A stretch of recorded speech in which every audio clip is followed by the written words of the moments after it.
Shalom, my name is Adam, and I welcome you to the parable of the Vineyard. Every day, Yahweh is waking up a remnant, a group of people who are coming out of deceptions, realizing our walk is to consist of faith and obedience to His righteous commands.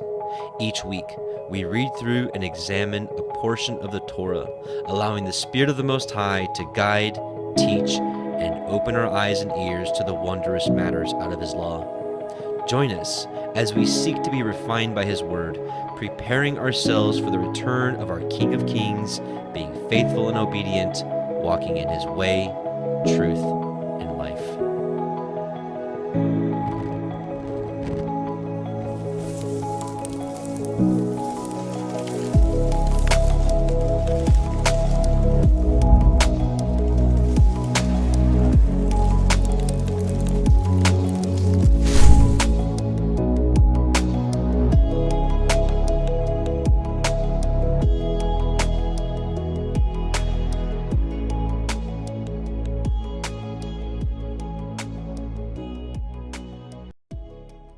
Shabbat Shalom and welcome back, brothers and sisters. Welcome to the Parable of the Vineyard YouTube Torah portion live study. My name is Adam, your host, and I welcome you. This is week 4 already, and we're almost to the, after this portion, we're almost to the middle of the book of Genesis already. Man, these first couple portions just flies by. But we'll be reading from Genesis chapters 18 through 22. And just a lot to go over. I mean, we've got Messiah Yahusha and the two angels that visit Abraham and his wife, given the promise of the son. We have the destruction of Sodom and Gomorrah. We have Abimelech. We have there's just so much to talk about. So enough chit chat from me, but I just welcome you and praise Yah that He's opened your eyes, that you have decided to seek out His Torah. And so let's petition Him that He opens our eyes to the words that we'll be studying tonight. Heavenly Father, Yahweh Most High, we just come before You and we thank You for Shabbat. Quite frankly, I think this is something that we've all have learned is just an amazing blessing. And we just thank You so much for the weekly rest and appointment with You. And we thank You for Your word, which for a lot of us are learning is better than earthly food. And we pray that you open our eyes and ears to the words that we're going to read tonight, for we know that it is not of ourselves, but You who are the revealer of wisdom and truth in these last days. And we just thank You so much for it. We bless You in Yahusha's name. Amen and amen. Okay, let's get right into it. So, if just in case you're new, now tonight actually I don't have all of the word audio files. I have it for 18, 19, but I'll be reading 20, 21, and 22. We got a lot of reading to do. Also, in case you're new, I didn't say what I wanted to say. We'll have the Word Audio Project, which is a dramatized version of the reading of the Cepher. It's a pre-recorded reading, so if you see my face and you don't see me reading, but you hear the words, it's because it's a pre-recorded audio. Anyways, most of you already kind of know what that project is, so I won't spend much time on that. So we'll have that for 18 and 19, but I'll read the other. We're going to be comparing stuff with the Book of Jasher, Jubilees, and the Aramaic Targums we have decided to add to our studies. So really excited about what that holds as well. And for any of you that are deciding to test the Targums for yourself, I do recommend the Jonathan Ben Uziel version. I'll explain that another time. But Onkelos is just something I just don't know if I want to read his stuff. He's the guy that has a passage in the Talmud that says that Yahusha is burning in hell. Anyways, so yeah, I'm just not going to read his stuff. Anyways, so let's get into it. And we're at Genesis 18. And let's go. And actually, we're going to be, that's right. I got the word audio. So we're going to have it read to us first, and then we'll break it down. Bereshit, Genesis chapter 18. And Yahweh appeared unto him in the plains of Mamre, and he sat in the tent door in the heat of the day. And he lifted up his eyes and looked, and lo, 3 men stood by him. And when he saw them, he ran to meet them from the tent door, and bowed himself toward the ground, and said, My Adonai, if now I have found favor in your sight, pass not away, I pray you, from your servant. Let a little water, I pray you, be fetched, and wash your feet, and rest yourselves under the tree. And I will fetch a morsel of bread, and comfort ye your hearts. After that ye shall pass on. For therefore are you come to your servant. And they said, So do, as you have said. And Avram hastened into the tent, into El Sarai, and said, Make ready quickly 3 measures of fine meal, knead it, and make cakes upon the hearth. And Avram ran unto the herd, and fetched a calf tender and good, and gave it unto a young man, and he hastened to dress it. And he took butter and milk, and the calf which he had dressed, and set it before them, and he stood by them under the tree, and they did eat. And they said unto him, Where is Sarai your woman? And he said, Behold, in the tent. And he said, I will certainly return unto you according to the time of life, and lo, Sarai your woman shall have a son. And Sarai heard it in the tent door which was behind him. Now Avraham and Sarai were old and well stricken in age, and it ceased to be with Sarai after the manner of women. Therefore Sarai laughed within herself, saying, After I am waxed old shall I have pleasure, my Lord being old also? And Yahweh said unto Avraham, Wherefore did Sarai laugh, saying, Shall I of a surety bear a child which am old? Is anything too hard for Yahweh? At the time appointed I will return unto you, according to the time of life, and Sarai shall have a son. Then Sarai denied, saying, I laughed not, for she was afraid. And he said, Nay, but you did laugh. And the men rose up from thence, and looked toward Sodom, and Avraham went with them to bring them on the way. And Yahweh said, Shall I hide from Avraham the thing which I do, seeing that Avraham shall surely become a great and mighty nation, and all of the nations of the earth shall be blessed in him? For I know him, that he will command his children and his household after him, and they shall guard the way of Yahweh, to do justice and judgment, that Yahweh may bring upon Avraham that which he has spoken of him. And Yahweh said, Because the cry of Sodom and Amorah is great, and because their sin is very grievous, I will go down now, and see whether they have done altogether according to the cry of it, which is come unto me, and if not, I will know. And the men turned their faces from thence, and went towards Sodom, but Avraham stood yet before Yahweh. And Avraham drew near and said, Will you also destroy the righteous with the wicked? Perchance there be 50 righteous within the city. Will you also destroy and not spare the place for the 50 righteous that are therein? That be far from you to do after this manner, to slay the righteous with the wicked, and that the righteous should be as the wicked? That be far from you. Shall not the judge of all of the earth do right? And Yahweh said, If I find in Sodom 50 righteous within the city, then I will spare all the place for their sakes. And Avraham answered and said, Behold now, I have taken upon me to speak unto Adonai, which am but dust and ashes. Perchance there shall lack 5 of the 50 righteous. Will you also destroy all the city for lack of 5? And he said, If I find there 40 and 5, I will not destroy it. And he spoke unto him yet again and said, Perchance there shall be 40 found there. And he said, I will not do it for 40's sake. And he said unto him, Oh, let not Adonai be angry, and I will speak. Perchance there shall 30 be found there. And he said, I will not do it if I find 30 there. And he said, Behold now, I have taken upon me to speak unto Adonai. Perchance there shall be 20 found there. And he said, I will not destroy it for 20's sake. And he said, Oh, let not Adonai be angry, and I will speak yet but this once. Perchance 10 shall be found there. And he said, I will not destroy it for 10's sake. And Yahweh went his way, as soon as he had left communing with Avraham, and Avraham returned unto his place. Okay, so chapter 18.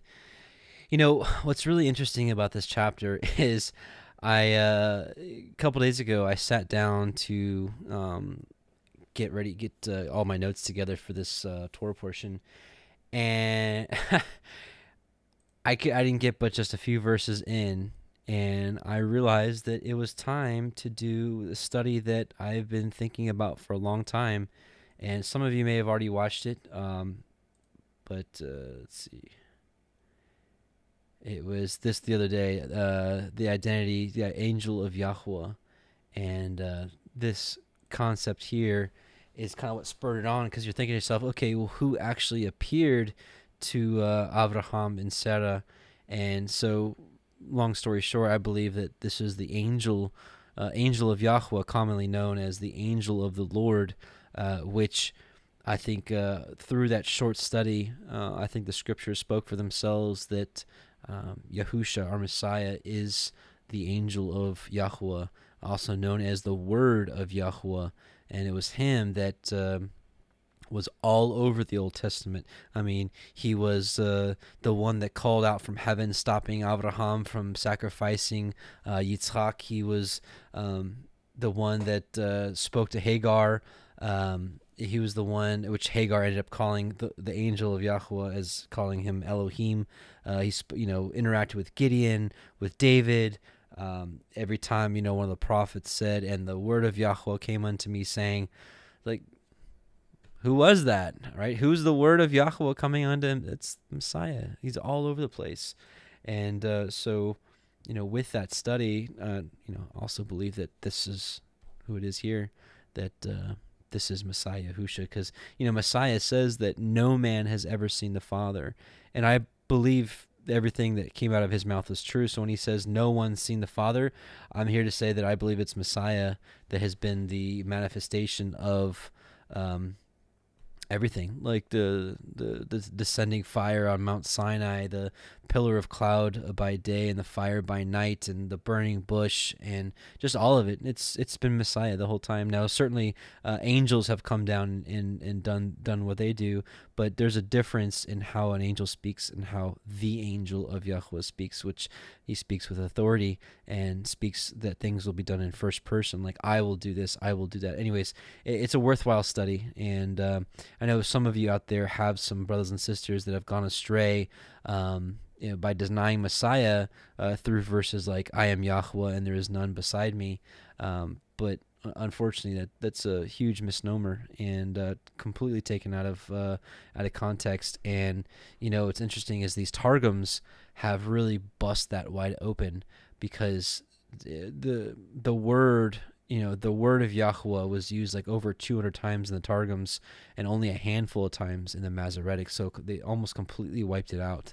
And I think they did it for a reason, because, the rabbis knew that Messiah was called the Word. I mean, John 1:1, in the beginning was the Word, and the Word was with God, and the Word was with Elohim, and the Word was Elohim, and nothing that was made was not made without him or through him. So I think they completely destroyed and took out the term, the Word, all over the place. So we'll be seeing that a lot more as we continue to go through the scriptures and test the Targums. So Genesis 18:1-2, it says that Yahweh appeared to him unto the plains of Mamre, and he appeared as a man, or as an angel. And you can see here that Abraham, and this is something I've been talking about for a while, is Torah, while I love it because it's black and white, it says, do this, don't do that, do this, don't do that. Great, that's what I need, what we all need. But it's also like, it's kind of some of like the hidden gems like this. I mean, look how Abraham acts. Like, as soon as he came, first of all, he knew it was this is the Word. This is the angel of Yahweh. This is Elohim, essentially, because he's already met him before. He met him in Genesis 15 when he appeared unto Abraham. Maybe even before then. Well, I think he called out to him.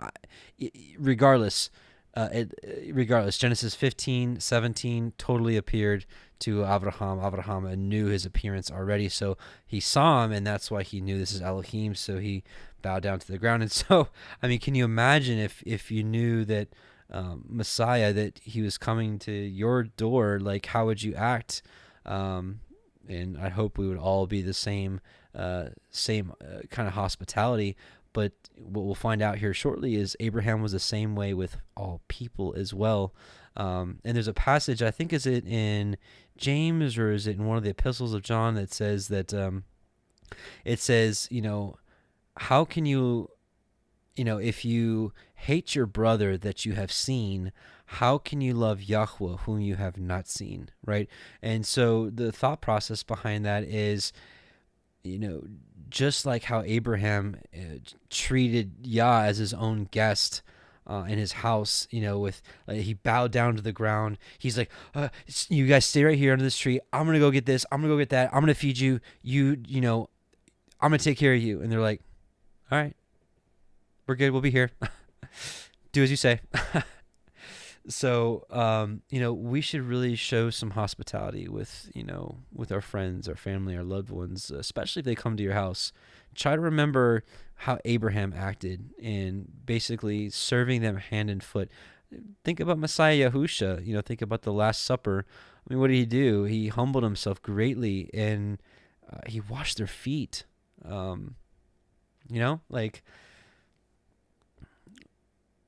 What is it? What's that? What does he say? What did he say to his disciples? He said, he who is greatest among you shall serve, essentially be a servant, kind of act like he acted. And, we should really take hold of that. And if we claim to be the seed of Abraham, we should do the deeds of Abraham, as Messiah said. Because, you rebuked the Pharisees. He's like, if you were Abraham's children, you do the deeds of Abraham. He's like, now you seek to kill me. Abraham didn't do that, So anyway, so Yahweh appeared to him. So I believe that, again, that Messiah Yahusha was Yahweh, but, okay. So there is Yahweh the Father, but Yahusha was Yahweh, but not yet revealed as Yeshua yet. But there's still a Father and a Son, if that makes sense. Yahusha is the word of Yahweh, so he's like the emissary of the angel of Yahweh, if you will. Boy, I just made that really confusing for you. Sorry. It also reminds me of this, and we actually read this in that study. This is Joshua 5:13-15. And it came to pass when this Joshua was by Jericho, that he lifted up his eyes and looked, and behold, there stood a man over against him with his sword drawn in his hand. And Joshua went unto him and said unto him, Are you for us or for our adversaries? And he said, Nay, but as the captain of the host of Yahweh am I now come. And Yahusha fell on his face to the earth and did worship, and said unto him, What saith my Adonai unto his servant? And the captain of Yahweh's host said unto Joshua, Loose thy shoe from off thy foot, for the place whereon you standest is holy. And Joshua did so. So here we have Joshua bowing to this captain of the host, not being rebuked for it. And we see Abraham bowing himself to the earth and not being rebuked for it as well. So pretty interesting.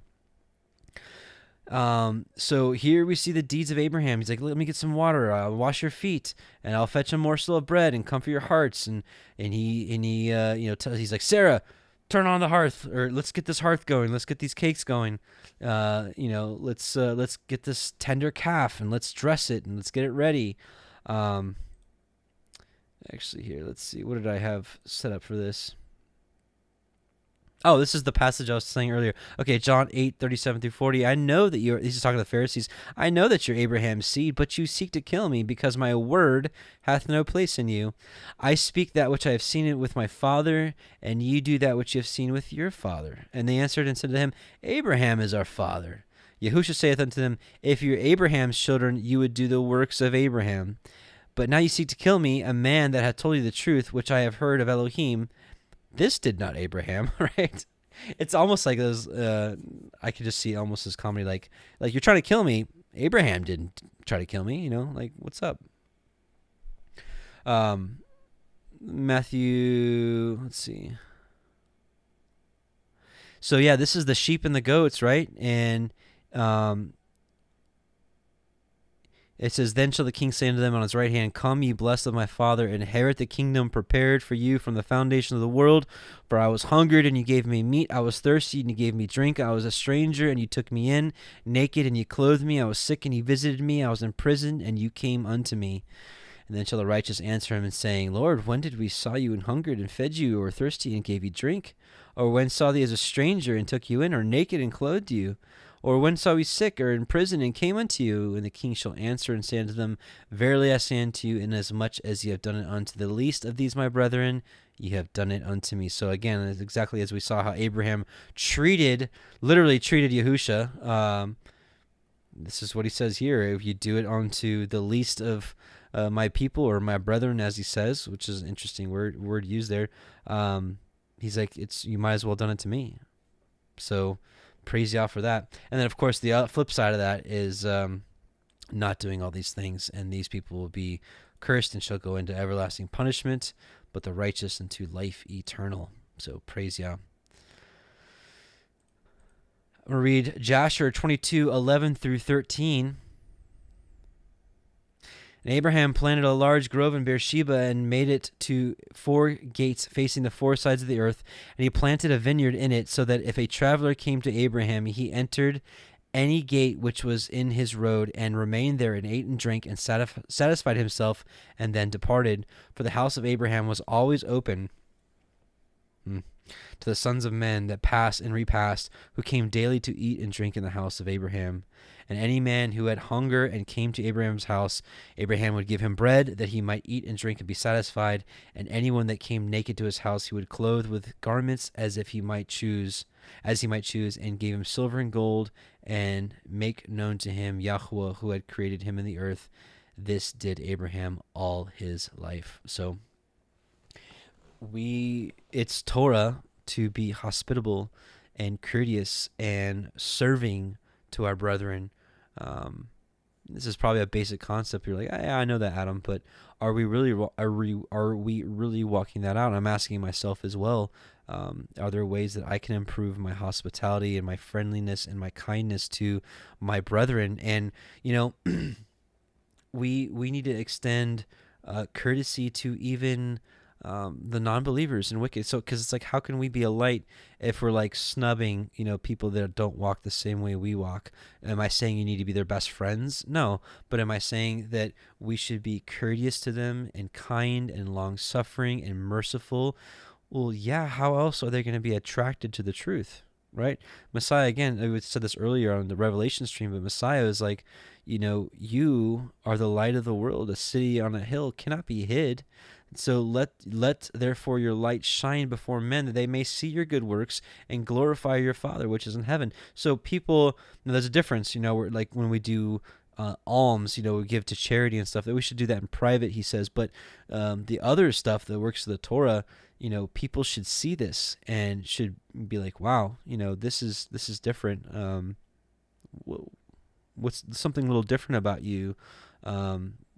What denomination are you? What church are you part of?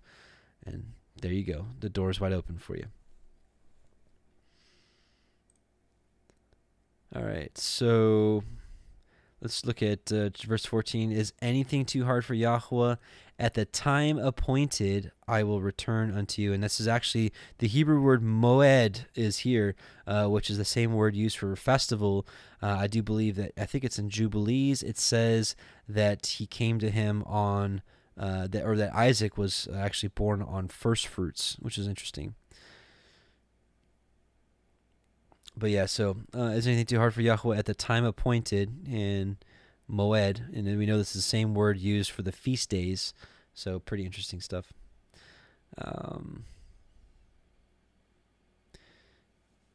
And so we see here Sarah denying, saying, "I laugh not." I don't think they knew quite the extent of Yahweh's power at that point, because she denied laughing when essentially, she lied. I'm not condemning Sarah because she's way more righteous than I've ever been. I'm just, we're going through the Torah portion, and we'll see here that these people are not perfect, but these are still righteous people, And so I'm sure she, at this point forward, she learned that Yahweh knows everything. And she's probably thinking to herself, how did he know that I laughed? He's too far away to even hear that. But nevertheless, he heard. So, and, when I say they're not, perfect, it's like, in thinking of, this promise. Well, we'll talk a little bit later about that down the road. We'll talk about it now. I don't want to ruin that. Look at verse 20. And Yahweh said, because the cry of Sodom and Gomorrah is great, and because their sin is very grievous. That actually has some interesting meaning to it. We're going to look at Jasher 19. That is not what I wanted to do. Jasher 19, 3 through 46. Here is some of the deeds of Sodom and why they were annihilated. It's one thing for the scriptures to be like, yeah, Sodom is just really wicked, and then destroyed.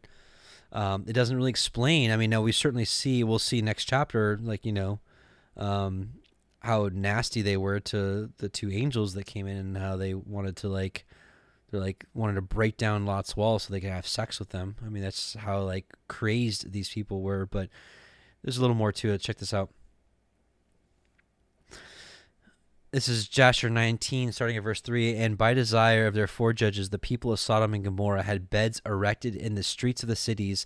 And if a man came to these places, they laid hold of him and brought him to one of their beds, and by force made him to lie in them.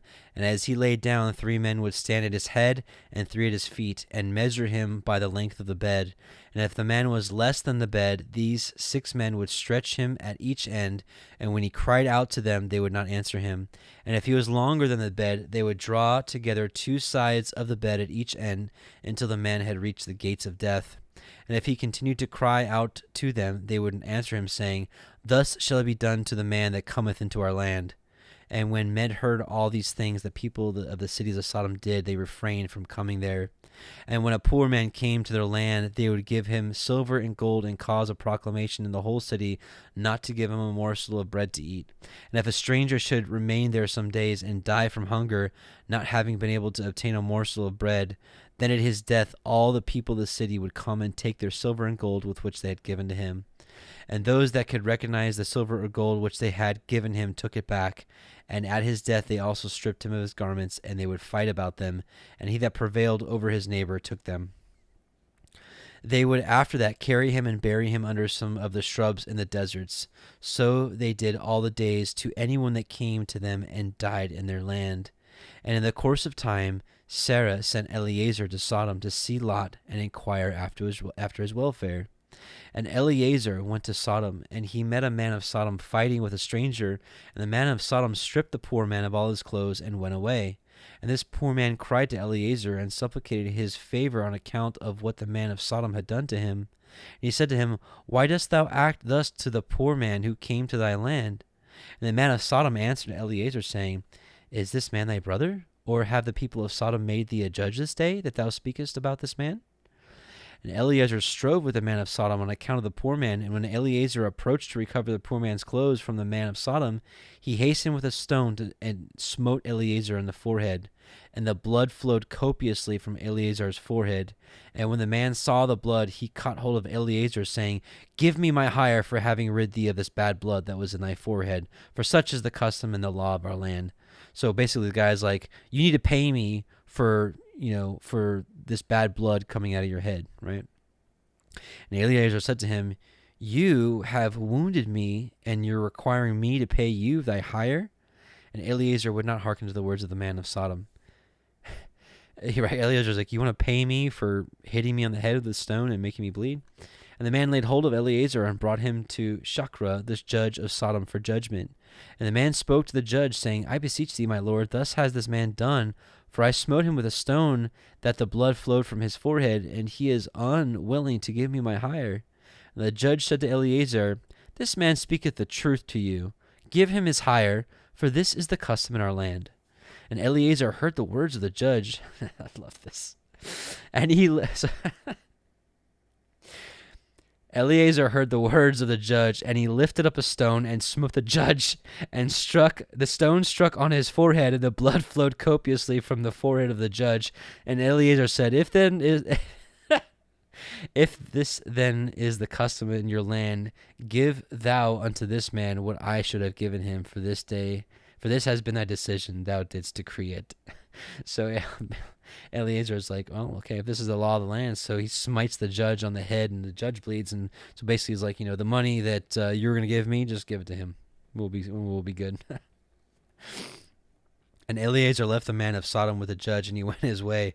And when the kings of Elam had made war with the kings of Sodom, the kings of Elam captured all the property of Sodom, and they took Lot captive with his property.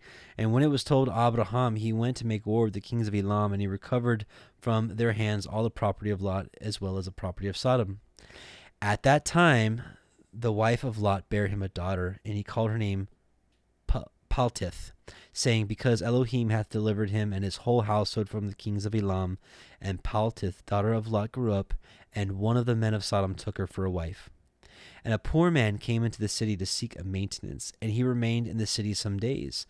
And all the people of Sodom caused a proclamation of their custom not to give this man a morsel of bread to eat until he dropped dead upon the earth, and they did so.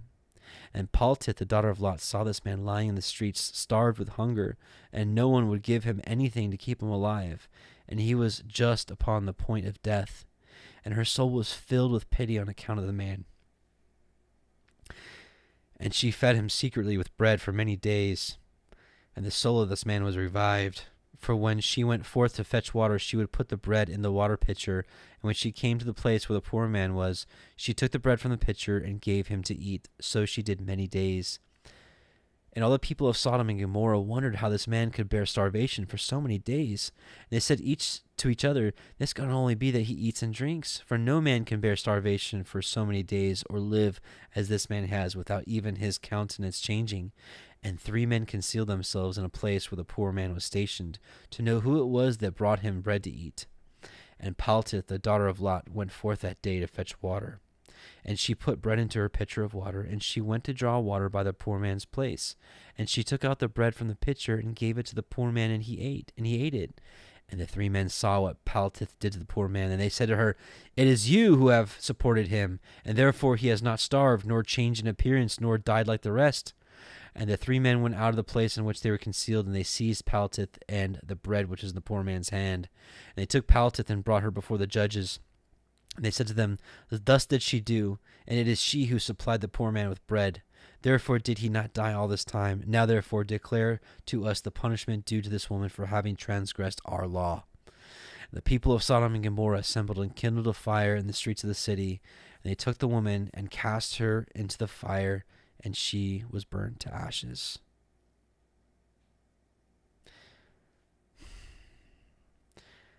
And in the city of Admah there was a woman who they did the like. For a traveler came into the city of Admah to abide there all night, with the intention of going home in the morning. And he sat opposite the door of the house of the young woman's father to remain there, as the sun had set when he had reached that place. And the young woman saw him sitting by the door of the house. And he asked her for a drink of water, and she said to him, Who are you? And he said to her, I was this day going on the road, and reached here when the sun set, so I will abide here all night. And in the morning I will arise early and continue my journey. And the young woman went into the house and fetched the man bread and water to eat and drink. And this affair became known to the people of Admah, and they assembled and brought the young woman before the judges, that they should judge her for this act. And the judge said, The judgment of death must pass upon this woman, because she transgressed our law. And this, therefore, is the decision concerning her. And the people of those cities assembled and brought out the young woman, and anointed her with honey from head to foot, as the judge had decreed. And they placed before her a swarm of bees, which were then in their hives. And the bees flew upon her and stung her, that her whole body was swelled. And the young woman cried out on account of the bees, but no one took notice of her or pitied her. And her cries ascended to heaven. And Yahweh was provoked at this and all the works of the cities of Sodom, for they had abundance of food, and had tranquility amongst them, and still would not sustain the poor and the needy. And in those days their evil doings and sins became great before Yahweh.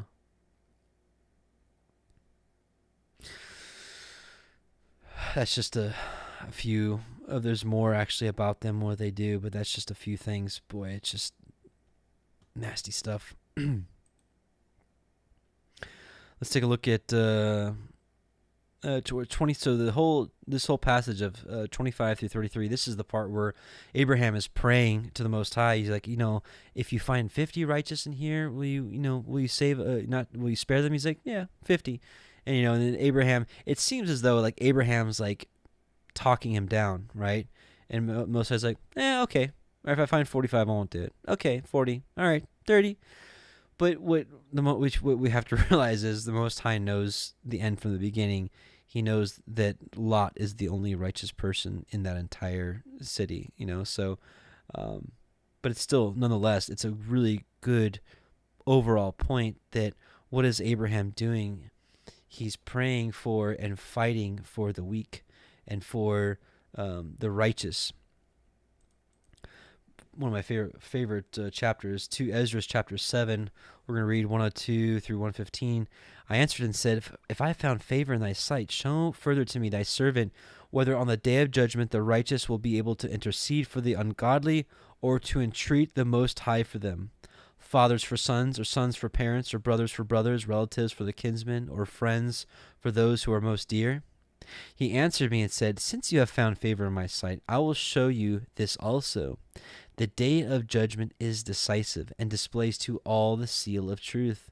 Just as now a father does not send his son, or a son his father, or a master his servant, or a friend his dearest friend, to be ill, or sleep, or eat, or be healed in his stead, so no one shall ever pray for another on that day, neither shall any one lay a burden on another, for then everyone shall bear his own righteousness or unrighteousness.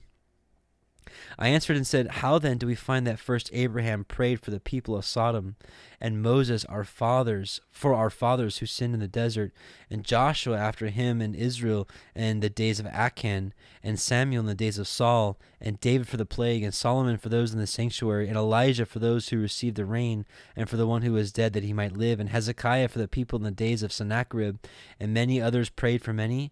If therefore the righteous have prayed for the ungodly now, when corruption has increased and unrighteousness has multiplied, why will it not be so then as well? Anyways, so the point was actually just to read this passage here that this is counted as a righteous deed to even pray for the wicked. I mean, what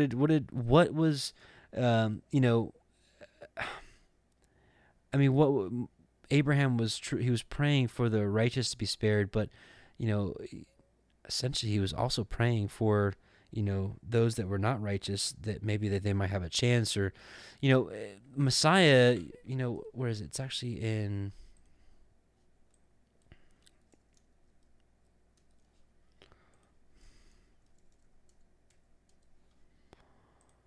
at the end of Messiah, he says, what does he say? End of Matthew 5, what does Messiah said? But I say unto you, love your enemies, bless them that curse you, do good to them that hate you, and pray for them which despitefully use you and persecute you, that you may be the children of your Father which is in heaven. For he maketh the sun to rise on the evil and on the good, and sendeth rain on the just and on the unjust. For if you love them which love you, what reward have you? Because anybody can do that. Anybody can love people that are good to them and love them. Do not even the publicans the same? And if you salute your brethren only, what do you more than others? Do not even the publicans so? That's why I was saying, even to treat the, people that aren't in covenant with Yahweh, treating them well and being good to them. That's how Abraham rolled. So he says, be therefore perfect, even as your Father which is in heaven is perfect. So when it pertains to treating others and saluting others and loving others, love your enemies and love those that do not well to you.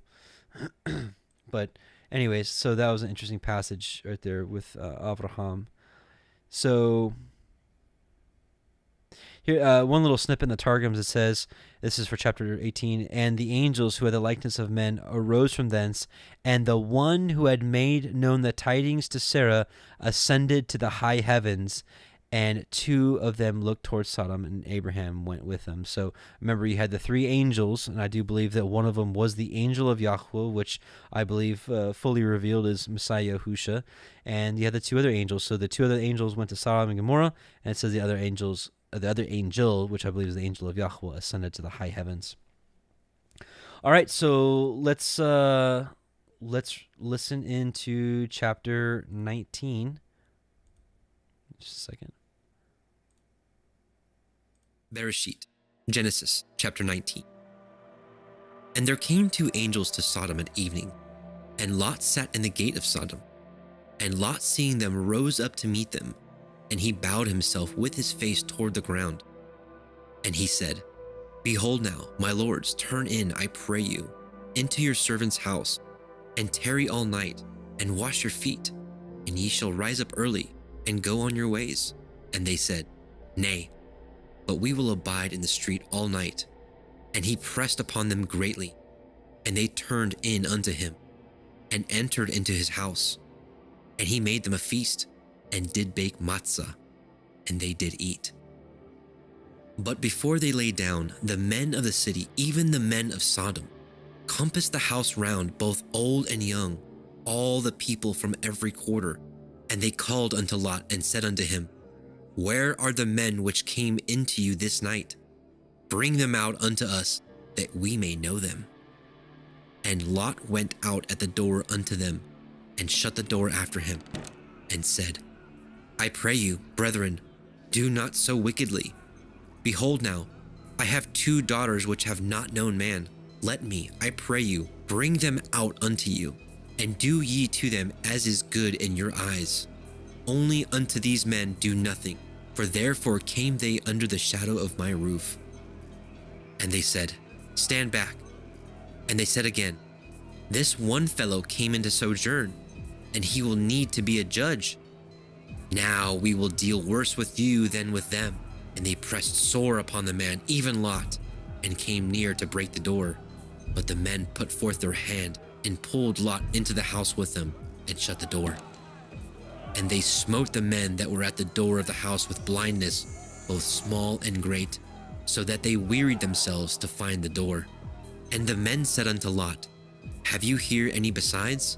Son-in-law, and your sons, and your daughters, and whatsoever you have in the city, bring them out of this place. For we will destroy this place, because the cry of them is waxen great before the face of Yahweh, and Yahweh has sent us to destroy it. And Lot went out, and spoke unto his sons-in-law, which married his daughters, and said, Up, get you out of this place, for Yahweh will destroy this city. But he seemed as one that mocked unto his sons-in-law. And when the morning arose, then the angels hastened Lot, saying, Arise, take your woman, and your 2 daughters which are here, lest you be consumed in the iniquity of the city. And while he lingered, the men laid hold upon his hand, and upon the hand of his woman, and upon the hand of his 2 daughters, Yahweh being merciful unto him, and they brought him forth, and set him without the city. And it came to pass, when they had brought them forth abroad, that he said, Escape for your life, look not behind you, neither stay in all the circle of the Yarden. Escape to the mountain, lest you be consumed.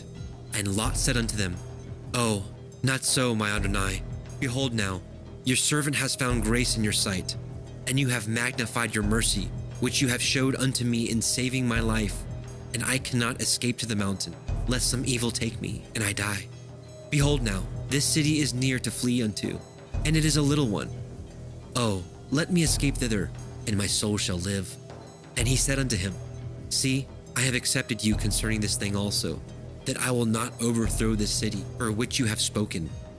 Make haste, escape thither, for I cannot do anything till you are come thither.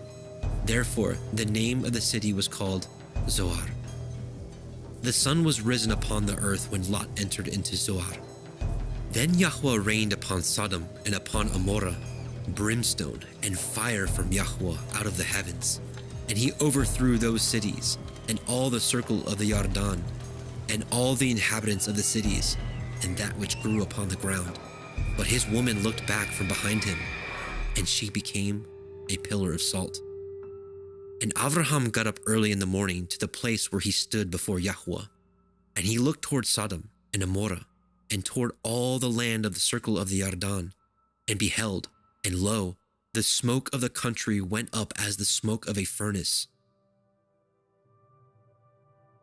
And it came to pass, when Elohim destroyed the cities of the circle of the Yarden, that Elohim remembered Avraham, and sent Lot out of the midst of the overthrow, when he overthrew the cities in which Lot dwelt.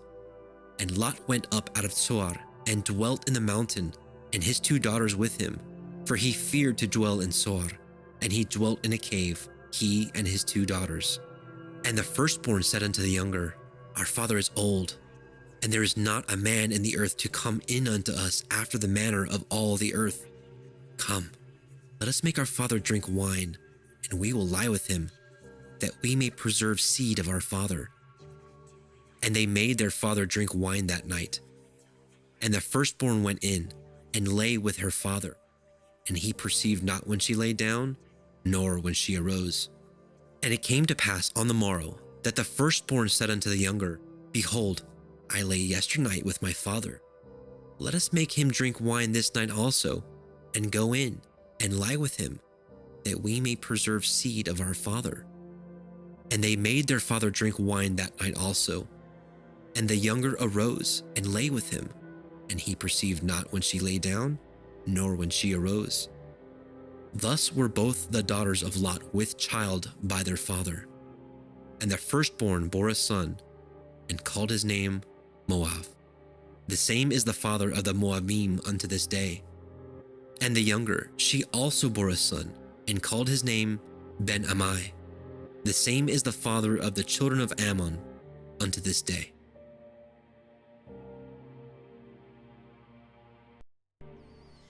Wow, that is a lot going on in that chapter. We've got, Lot and his daughters. We've got the destruction of Sodom and Gomorrah, which, can you just imagine? I guess that's probably just a small taste of what's to come in the day of Yahweh. In any case, so we see Lot being hospitable just like Abraham, and I have a feeling that Lot knew that these were angels as well because, I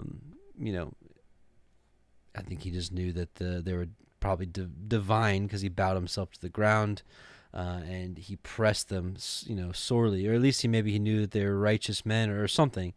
And in verse 4 it says that, or was it verse? Let's see, where is it? Oh, verse 3, I'm sorry. It said that he made him feast, and they did bake matzah. So you see the word feast and matzah, and so you're automatically like, that's Passover. Maybe it was. Maybe it was. We don't have a whole lot to go off of. It is interesting, though, that feast, matzah, escape, destruction. Just like, when the Israelites escaped out of Egypt. So there's definitely some parallels there. That I think is pretty interesting to take a look at. Then let's see. Here we go. So here's this angry mob of homosexuals that they're like crazed people. They're like 2 new men came into this town, and if they were angels of Yahweh, they were probably handsome men, I would assume. I don't know how Yahweh makes his angels, but I'm assuming that they probably appeared as attractive to these men, and they were like crazed dogs, like foaming at the mouth. They're like trying to break down Lot's door, like, we want to know him, so bring him out to us that we may have sex with them. Like wow, like really? Like this is just sickening, and this is really the only taste of the deeds of Sodom we get in the 66 book canon. And that's what's interesting about Jasher, is it kind of shares with us. I think I've shared it a couple weeks ago, but they used to have 4 orgies a year, and like you would like your daughters and your wife would go and have sex with your neighbors, and you would have sex with your neighbors' daughters and wife. It was just all over the place, just disgusting. And you can only imagine just what was going through their minds. Again, the only thing I could even think they would probably say was like, oh, this is a righteous thing to do because we're all we're all one. We're all sharing each other. We're all family, and this is how we can get close to each other, and this is how we can truly all be family, is if we interbreed with each other. I mean, who knows what they were thinking. But again, you've got this angry mob, and they're like, we want to have sex with these guys, or we're going to like destroy you, you know? And yeah, so the Septuagint says, where are the men that went into this night? Bring them out, that we may be with them. The Targums say, where are the men who entered with thee tonight? Bring them out to us, and we will lie with them. So yeah, these are all, so you got to know them, be with them, lie with them. They wanted to have sex with them. So then you've got Lot. It's like, don't do this, you know? I've got 2 daughters that are virgins. Do what you want with them, you know, and there's a lot of speculation as to exactly why he did that. I think it seems pretty simple. We don't really get a whole lot from the text. There wasn't anything else special in the Septuagint or the Targums that I saw. But, just thinking about it, I mean, Lot knows that these guys are like raging homosexuals, and they don't have any interest in his daughters, even though they're 2 virgins. They're probably, attractive young ladies. And they're like, it just made him even more mad. And maybe he knew that would be a good way to focus the attention on him and get them mad at him instead of focusing on the 2 angels that had come into his house. And it worked because what they say, they said again, this one fellow came into sojourn, and he will need to be a judge. Now we will deal worse with you than with them. So he kind of put the focus on himself because he knew that would piss him off. Is that a bad word? Maybe I shouldn't say that. It would upset them. I know children watch this. I'm sorry. It would upset them. Excuse me. Sorry. He knew that it would upset them because they didn't want females. They just wanted to lie with these men. So that's just my personal opinion on the matter. Verse 16 says, and while he lingered, the men laid hold upon his hand, and the hand upon his woman, and upon the hand of his daughters, and Yahweh being merciful to him, and they brought him forth and without the city. So it said Lot lingered, right? He's just like, like they're like, let's go, and he's like, da da da da, and they're like, let's go. And so this reminds me of like Revelation 12, where it says that the man-child was caught up. It was like snatched away, taken with force. And, it says somewhere, what does it say? Yeah. Make haste, escape thither, for I cannot do anything till you are come thither, therefore the name of the city is called. So the angels were like, we can't bring the destruction until you leave, right? Yah hasn't allowed us to do this until you leave. We're going to protect you. And, thinking about it in the last days and when all this goes down, I really do believe for the righteous there will be a divine protection, whether it's like a protection in the places we are, or where he like literally snatches us and grabs us to him, and then all these things go down. Either way, I really fully believe that those that have faith in Messiah and keep the commandments of the Most High are going to be shielded and protected. That's the whole promise of Psalm 91. Verse 24, then Yahweh rained upon Sodom and Gomorrah brimstone of fire from Yahweh out of the heavens. So it's interesting that so there's still, if you go to Sodom and Gomorrah, there's like these balls of sulfur that are spread all over the land, and this is like this is like city walls that were encased by ash and preserved. Anyways, it's a fascinating study. Sodom and Gomorrah is exactly where it is today, and it's an entire city encased in ash with these balls of sulfur that can't be found anywhere else on the world. Where does it say here?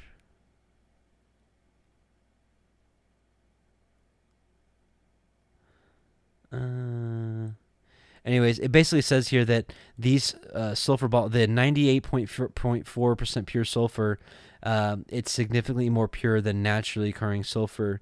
And so you can't find this anywhere else in the world, this pure sulfur like this, or almost exactly pure sulfur, 98.4%. And they're like these little balls, and this is this is the raining fire and brimstone from heaven. And there's physical evidence just sitting there. And it's amazing. It's absolutely amazing that this kind of stuff still exists. So look, these are some of the pictures from Sodom and Gomorrah. Look at this. These are city walls. This is like walls and towns, like this. This is in Sodom and Gomorrah. This is a building that was completely encased in ash and preserved. Sodom and Gomorrah. This is a remnant of a city that was encased in ash. All over the place. Okay.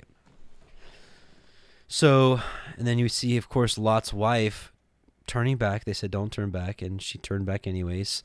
And turned into a pillar of salt. There's a warning from us the Messiah gives us. Luke 17:26-37, and as it was in the days of Noe, so shall it be also in the days of the Son of Man. They did eat, they drank, they married wives, they were given in marriage until the day that Noah entered the ark, and the flood came and destroyed them all. Likewise also as it was in the days of Lot, they did eat, they drank, they bought, they sold, they planted, and they builded. But the same day that Lot went out of Sodom, it rained fire and brimstone from heaven and destroyed them all. Even thus shall it be in the day when the Son of Man is revealed. In that day, he which shall be on the housetop and his stuff in his house, let him not come down and take it away. And he that is in the field, let him likewise not return back. Remember Lot's wife. So when all these things go down, who knows, maybe he'll send an angel to each of our houses and be like, let's go. You got 1 minute, or we got no time. Let's go. Let's remember Lot's wife. I'm gonna be like this, like blinders. I'm not looking at anything. I just want to, look forward. In any case. So, verse 29, and it came to pass when Elohim destroyed the cities of the circle of the Yarden that Elohim remembered Avraham and sent Lot out of the midst of the overthrow when he overthrew the cities in which Lot dwelt. And I'll just read a little passage in the Targums. It says, and the word of Yahweh caused showers of favor to descend upon Sodom and Amorah to the intent that they might work repentance, but they did not, so that they said, wickedness is not manifested before Yahweh, so he doesn't see my sin. They said, behold, then there are now sent down upon them sulfur and fire from before the word of Yahweh from heaven. So here we are with that whole word business again, right? Yeah. And so Jasher 1957 reads, and Lot and his 2 daughters remained in the cave, and they made their father drink wine, and they lay with him, for they said that there was no man upon the earth that could raise up seed from them, for they thought the whole earth was destroyed.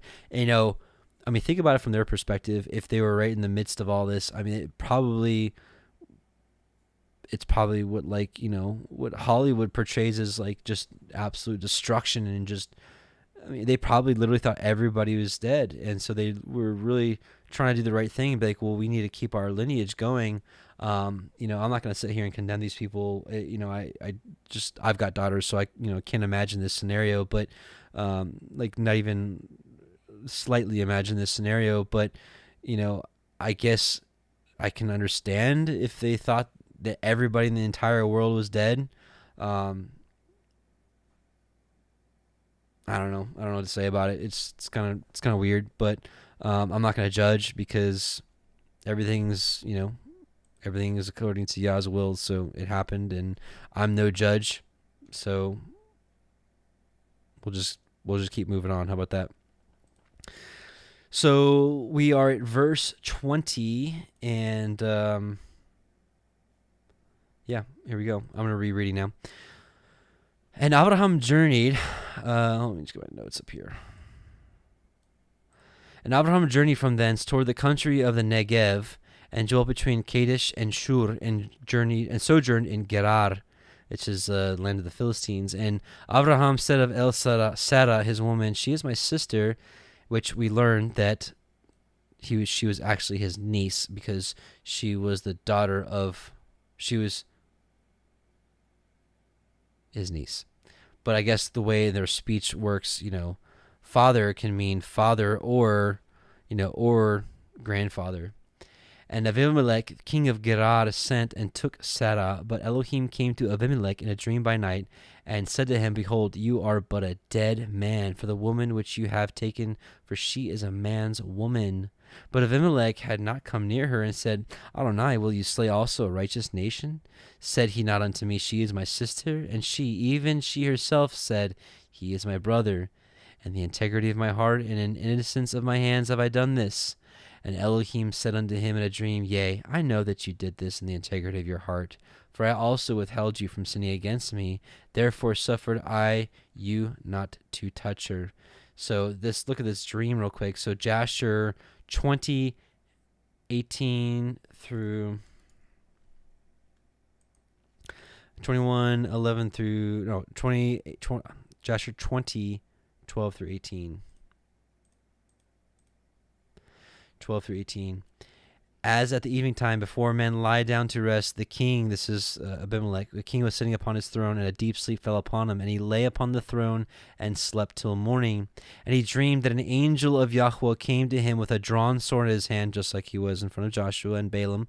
And the angel stood over Abimelech and wished to slay him with a sword. And the king was terrified in his dream, and said to the angel, And what have I sinned against you, and why comest thou to slay me with thy sword? And the angel answered and said to Abimelech, Behold, thou diest on account of the woman which thou didst yesternight bring to thy house, for she is a married woman, the wife of Abraham, who came to thy house. Now therefore return that man his wife, for she is his wife. And shouldest thou not return her, know that thou wilt surely die, thou and all belonging to you. And on that night there was a great outcry in the land of the Philistines, and the inhabitants of the land saw the figure of a man standing with a drawn sword in his hand, and he smote the inhabitants of the land with a sword, yea, he continued to smite them. And the angel of Yahweh smote the whole land of the Philistines on that night, and there was a great confusion on that night and on the following morning. And every womb was closed, and all their issue, and the hand of Yahweh was upon them on account of Sarah, wife of Abraham, whom Abimelech had taken. And in the morning Abimelech rose with terror and confusion with a great dread, and he sent and had his servants called in, and he related the dream to them, and all the people were greatly afraid. So just gives you a little more of what actually went down, and a little bit about this actual dream. So kind of interesting. All right, so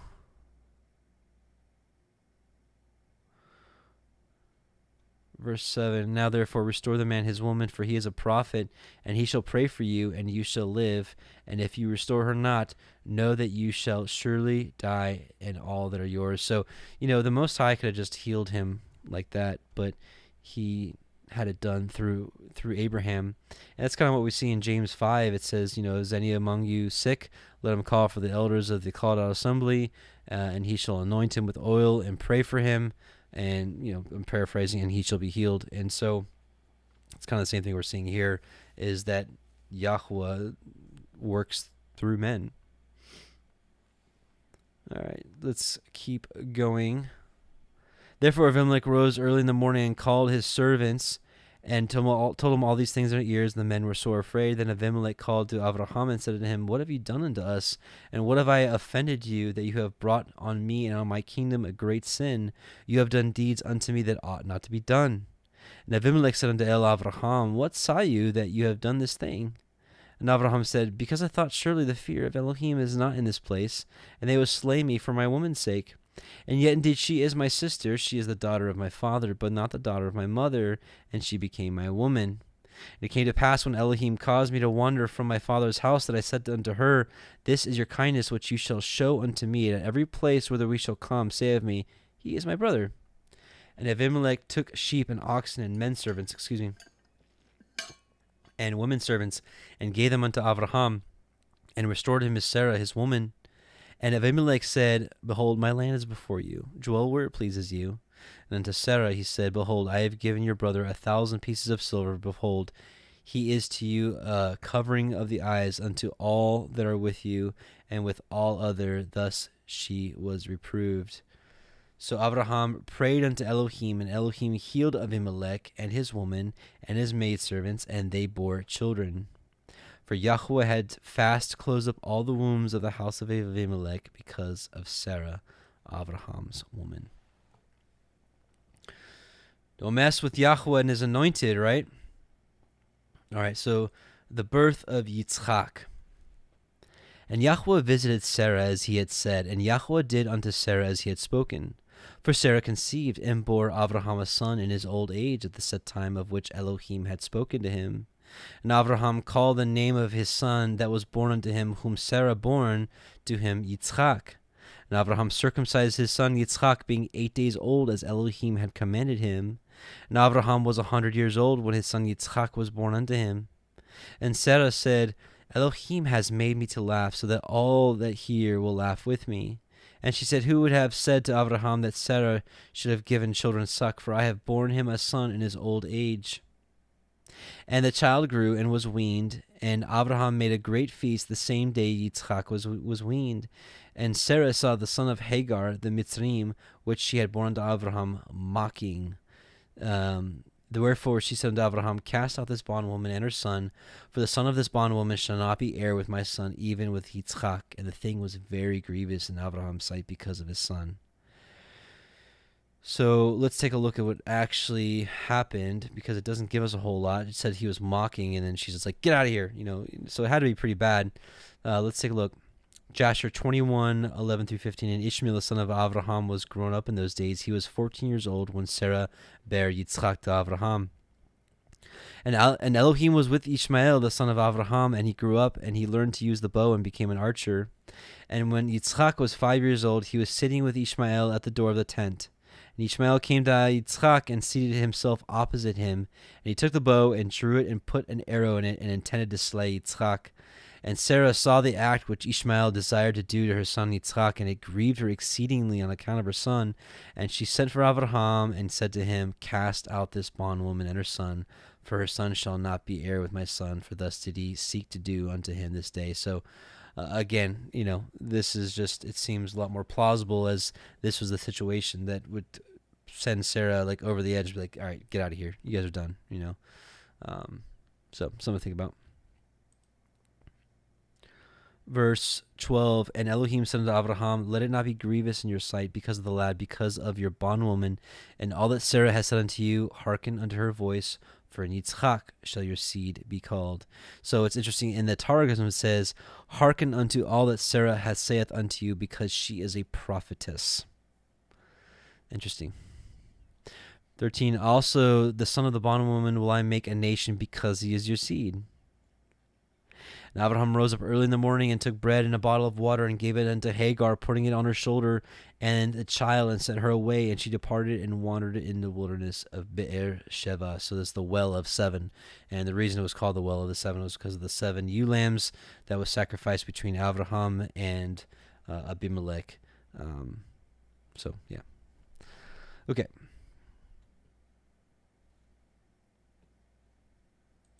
So it said that it would make Ishmael a great nation. Ishmael is the father of the Arabs, and the Arabs are a massive nation, let's see, it says, where is it?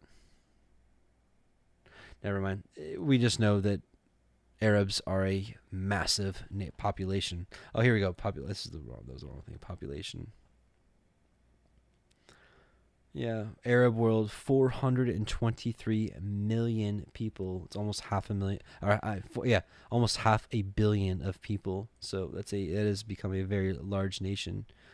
Jasher 21:18-20 is what I have next on the notes. And the wife of Ishmael conceived and bare 4 sons and 2 daughters, and Ishmael and his mother and his wife and children afterward went and returned to the wilderness. And they made for themselves tents in the wilderness in which they dwelt, and they continued to travel and then to rest monthly and yearly. I'm not sure exactly where I put that there, but I guess just a little more info about Ishmael. Verse 14. And Abraham rose up early in the morning and took bread and a bottle of water and gave it unto Hagar, putting it on her shoulder, and sent her away, and she departed and wandered in the wilderness of Be'er-sheva. And the water was spent in the bottle, and she cast the child under one of the shrubs. And she went and sat her down over against him a good way off, as it were a bow shot. For she said, Let me not see the death of the child. For she sat over against him, and lifted up her voice, and wept. And Elohim heard the voice of the lad, and the angel of Elohim called to Hagar out of the heavens, and said to her, What ails you, Hagar? Fear not, for Elohim has heard the voice of the lad where he is. Arise, lift up the lad, and hold him in your hand, for I will make him a great nation. And Elohim opened her eyes, and she saw a well of water, and she went and filled the bottle with water, and gave the lad drink. And Elohim was with the lad, and he grew, and he dwelt in the wilderness, and became an archer, and he dwelt in the wilderness of Paran, and his mother took him a woman out of the land of Mitzrayim. And it came to pass at that time that Abimelech and Pichol, the chief captain of his host, spoke unto Avram, saying, Elohim is with you in all that you do.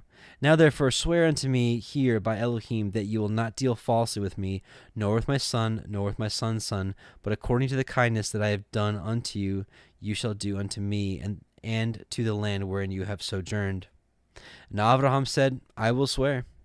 And Abraham reproved Abimelech because of the well of water which Abimelech's servant had violently taken away. And Abimelech said, I know not who has done this thing, neither did you tell me, neither yet heard I of it but today. And Abraham took sheep and oxen, and gave them unto Abimelech, both of them to cut a covenant. And Abraham set 7 ewe lambs of the flock by themselves. And Abimelech said unto Abraham, What mean these 7 ewe lambs which you have set by themselves? And he said, For these 7 ewe lambs shall you take of my hand, that they may be a witness unto me that I have dug this well. Wherefore he called that place Beersheba, because there they swore both of them were, again, the 7 ewe lambs. Thus they cut a covenant at Beersheba. Then Abimelech rose up, and Pichol, the chief captain of his host, and they returned to the land of the Pelishtim. And Abraham planted a grove in Beersheba, and called there on the name of Yahweh El Olam. And Abraham sojourned in the Pelishtim's land many days. So interesting part, and I included this in the Angel of Yahweh study last night or yesterday, but it says a little bit more on Ishmael and Hagar from the Targums, and it says, And the voice of the youth was heard before Yahweh for the righteousness' sake of Abraham. And the angel of Yahweh called to Hagar from heaven and said, What to thee, Hagar? Faint not, for the voice of the youth is heard before Yahweh. Neither shall judgment be according to the evil which he will do, but according to the righteousness of Abraham is mercy upon him in the place where he is. Arise, support the child, and strengthen thine hand in him, for I have set him for a great people. And Yahweh opened her eyes, and showed her a well of water, and she went and filled the cruse with water, and she gave the youth to drink. And the word of Yahweh was the helper of the youth, and he grew and dwelt in the wilderness, and became a skillful master of the bow. So it's just interesting. That's just part of the Targums. The gem of the Targums is the word. It specifically says the word all over the place. It's just amazing. All right, last chapter 22, and this is a big one.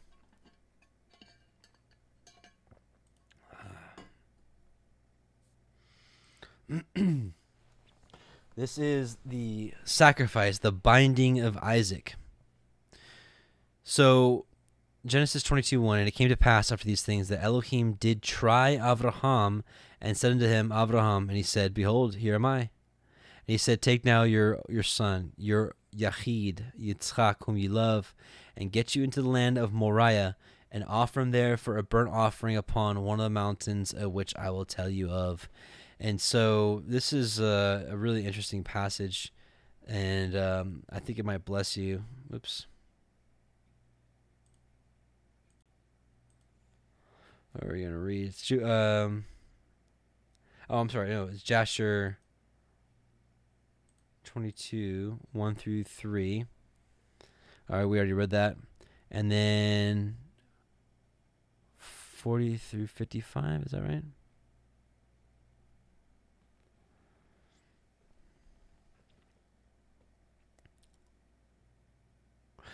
Here we go. And this is where the test came from. And Yitzchak, the son of Abraham, was growing up in those days, and Abraham his father taught him in the way of Yahweh to know Yahweh, and Yahweh was with him. And when Yitzchak was 37 years old, Ishmael his brother was going about with him in the tent. And Ishmael boasted of himself to Yitzchak, saying, I was 13 years old when Yahweh spoke to my father to circumcise us, and I did according to the word of Yahweh which he spoke to my father. And I gave my soul unto Yahweh, and I did not transgress his word which he commanded my father. And Yitzchak answered Ishmael, saying, Why dost thou boast to me about this, about a little bit of thy flesh which thou didst take from thy body, concerning which Yahweh commanded you? As Yahweh liveth, the Elohim of my father Abraham, if Yahweh should say to my father, Take now thy son Isaac, and bring him up as an offering before me, I would not refrain, but I would joyfully accede to it. And Yahweh heard the word that Yitzchak spoke to Ishmael, and it seemed good in the sight of Yahweh, and he thought to try Abraham in this matter. And the day arrived when the sons of Elohim came and placed themselves before Yahweh, and Satan also came with the sons of Elohim before Yahweh. This is just like Job. And Yahweh said unto Satan, Whence comest thou? And Satan answered Yahweh and said, From going to and fro in the earth, and from walking up and down in it. And Yahweh said to Satan, What is thy word to me concerning all the children of the earth? And Satan answered Yahweh and said, I have seen all the children of the earth who serve thee, and remember thee when they require anything from you. And when thou givest the thing that they require from you, they sit at their ease and forsake you, and they remember you no more. Hast thou seen Abraham the son of Terah, who at first had no children, and he served thee and erected altars to thee wherever he came, and he brought up offerings upon them, and he proclaimed thy name continually to all the children of the earth? And now that his son Yitzchak is born to him, he has forsaken you. He has made a great feast for all the inhabitants of the land, and Yahweh he has forgotten. For amidst all that he has done, he has brought thee no offering, neither burnt offering, nor peace offering, neither ox, lamb, nor goat, of all that he kindled on the day that his son was weaned. For amidst all that he has done, even from the time of his son's birth till now, being 37 years, he built no altar before you, nor brought any offering to you, for he saw that thou didst give what he has requested before you, and therefore he forsook you. And Yahweh said to Satan, Hast thou considered my servant Abraham? For there is none like him upon the earth, a perfect and upright man before me, one that feareth Elohim and avoideth evil. As I live, were I to say unto him, Bring up Yitzchak thy son before me, he would not withhold him from me. Much more if I told him to bring up a burnt offering before me from his flock or herds. And Satan answered Yahweh and said, Speak then now unto Abraham as thou hast said, and thou wilt see whether he will not this day transgress and cast aside thy words. So that's how this testing really came about. Let's keep going. Verse 3, And Abraham rose up early in the morning and saddled his ass and took 2 of his young men with him and Yitzchak his son and clave the wood for the burnt offering and rose up and went unto the place of which Elohim had told him. Then on the 3rd day Abraham lifted up his eyes and saw the place afar off. And Abraham said unto his young men, Abide ye here with the ass, and I and the lad will go yonder and worship and come again to you. And Abraham took the wood of the burnt offering and laid it upon Yitzchak his son, and he took the fire in his hand and a knife, and they went both of them together. And Yitzchak spoke unto Abraham his father and said, My father. And he said, Here am I, my son. And he said, Behold the fire and the wood, but where is the lamb for a burnt offering? And Abraham said, My son, Elohim will provide himself a lamb for a burnt offering. So they went both of them together. And they came to the place which Elohim had told him of, and Abraham built there an altar there, and laid the wood in order, and bound Yitzchak his son, and laid him on the altar upon the wood. And Abraham stretched forth his hand, and took the knife to slay his son. And the angel of Yahweh called unto him out of the heavens, and said, Abraham, Abraham. And he said, Here am I. And he said, Lay not your hand upon the lad, neither do you anything unto him, for now I know that you fear Elohim, seeing you have not withheld your son, your Yachid, your only begotten son, from me. And Abraham lifted up his eyes and looked, and behold, behind him a ram caught in a thicket by his horns. Now Abraham went and took the ram and offered him up for a burnt offering in the stead of his son. And Abraham called the name of the place Yahweh Yireh, as it is said to this day, in the mount of Moriah, in the mount of Yahweh, it shall be seen.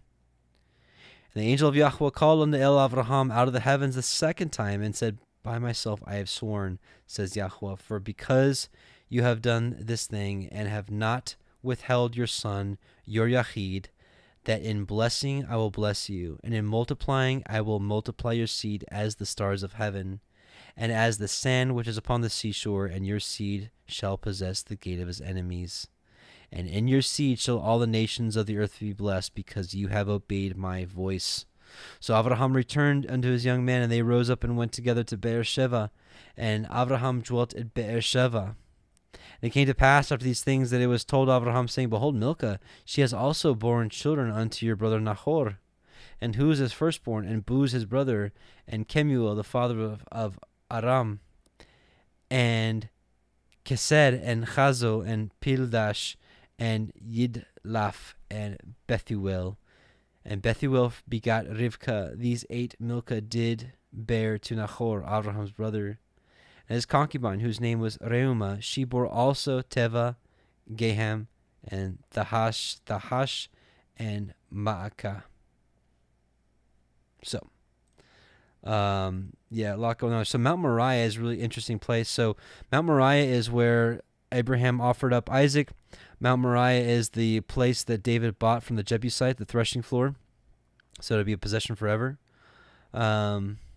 The Temple of Solomon was built on top of Mount Moriah.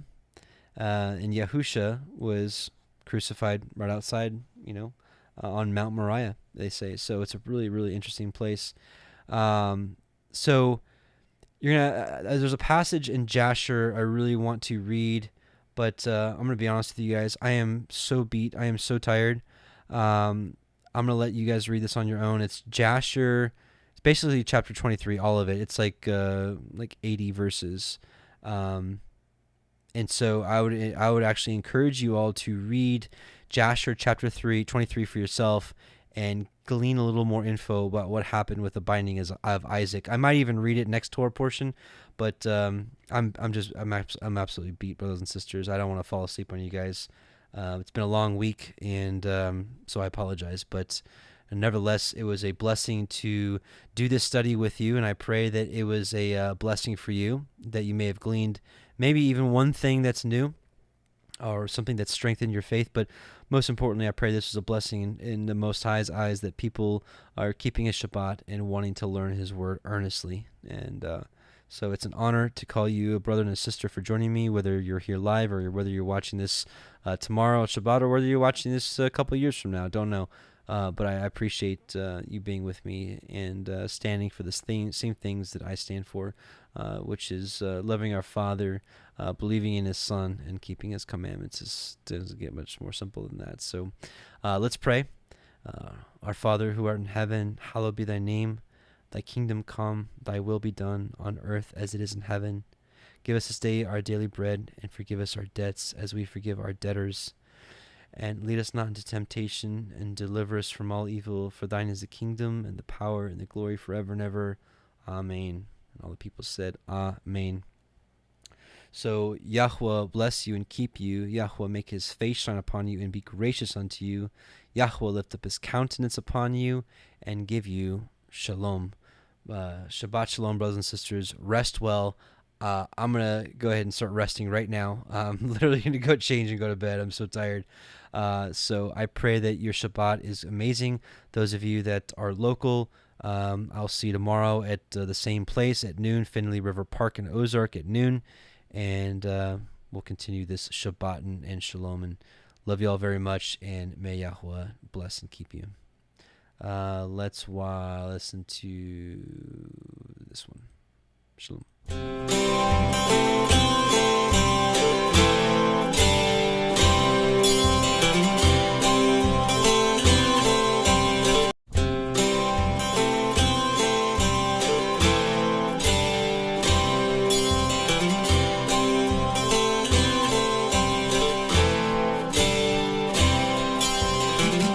I hear the farmers crying, kingdom come. I see the horrifying things we've done. I want to go way down by the end of the road, all the way to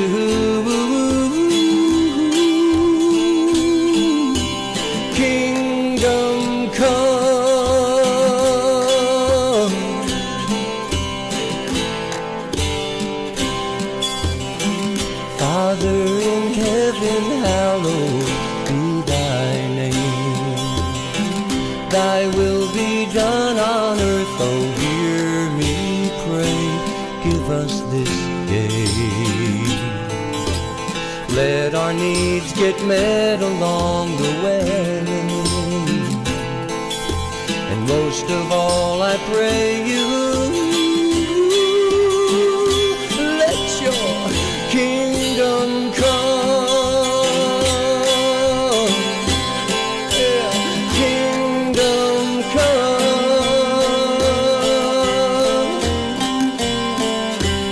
Whoa.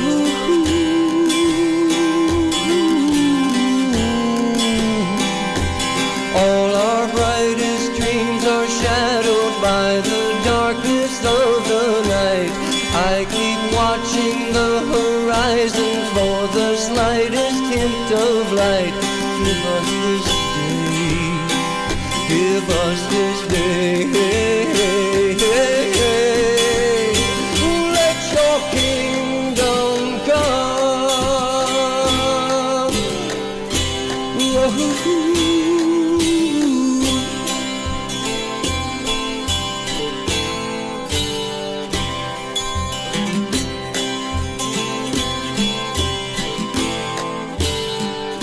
It's an ancient story that still gets told to those who hear and those who don't, by prophets and trees and things out of the blue.